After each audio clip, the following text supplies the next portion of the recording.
I'm an animal expert. That's what I do for a living. My name's Peter Caine. I'm an animal trainer. I work with dogs, cats, birds, any warm-blooded animal. And I can tell you how to find Sasquatch, and I can tell you how I'm going to find Sasquatch, and I'm going to capture him. I am, and I'm planning to make money. That's my motivation to capture, to prove Sasquatch exists, is money.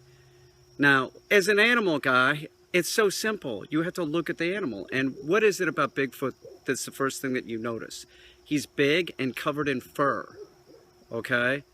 It's a large animal, and it's not an animal that would be sweating because it's covered in fur. Do you understand? If it was sweating, it would be getting wet, it'd be getting fungal infections. Like the dog, Bigfoot is primarily a nocturnal animal. And when I talk about the dog, I'm talking about the wolf. It's the same thing. And the wolf gains weight, this is true, gains weight in the winter because it functions better in the cold than the daylight and heat. It's the truth. They're more comfortable when it's cold out. That's how it is. You see the asshole running down the street with their dog. Notice that the dog is always lagging behind the human.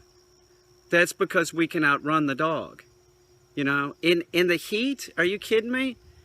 That's how we first hunted. We were persistence hunters. We would chase the animal out into the heat, get it delirious, and then hit it with a rock or a club. Do you see? Sasquatch is, if you want to find Sasquatch, you have to do it at night. He's primarily nocturnal. Doesn't this make sense? This should make sense. Everybody's telling you all bullshit.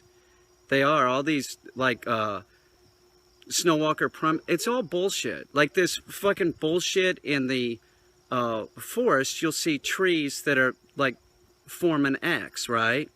It seems like it's purposeful, that it isn't random. It's random.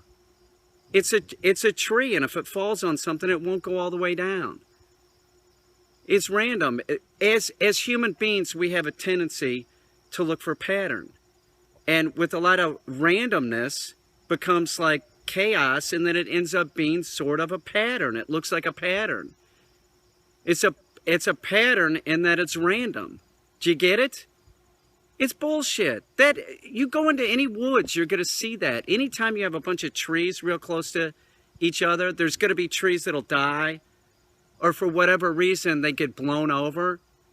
You end up seeing this X. Bigfoot is not doing that, okay? And these are assholes. If you want to find Bigfoot, you find him at night. It's a nocturnal animal. That doesn't make sense to you? You think Bigfoot's walking around when it's 85 or 90, covered in fur, panting? Give me a break. I'll be the person that captures the motherfucker.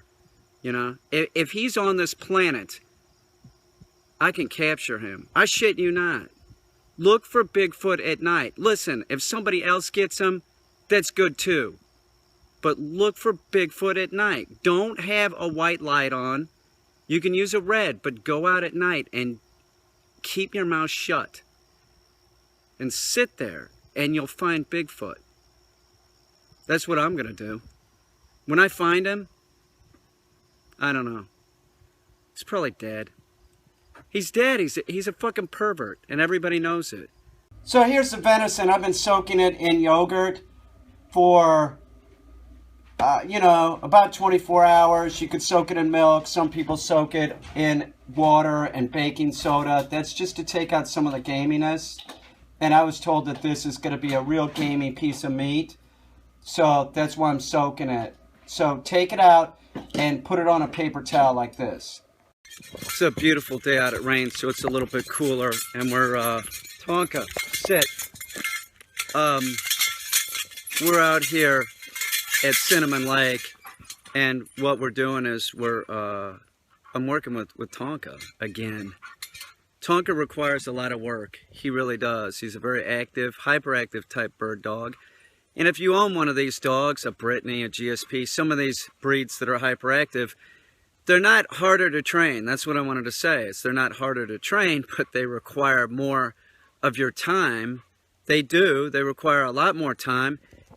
he never gets tired, ever. It's a problem.